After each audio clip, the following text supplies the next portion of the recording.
Kapag ayaw na sa atin, hayaan na lang natin. Kapag gusto na niyang umalis, hayaan mo nang umalis. Kapag gusto na niyang bitawan ka, hayaan mo na lang siyang mawala. Oo, alam ko mahirap kasi mahal mo pa.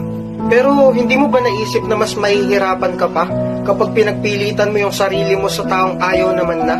Minsan, hindi porket sumuko ka, talo ka. Minsan, sumusuko tayo kasi alam natin yun ang tama. Mali naman na kasing ipagsiksikan pa yung sarili mo sa taong pilit kang tinutulak papalayo. Hindi ka dapat magmakawa na wag siyang mawala. Kasi unang-una, kung talagang mahal ka niyan, hindi niya gagawing solusyon ang hiwalayan.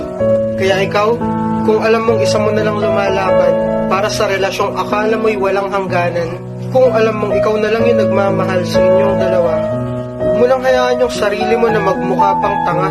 Yung sakit na nararamdaman mo, ngayon lang yan. Kasi darating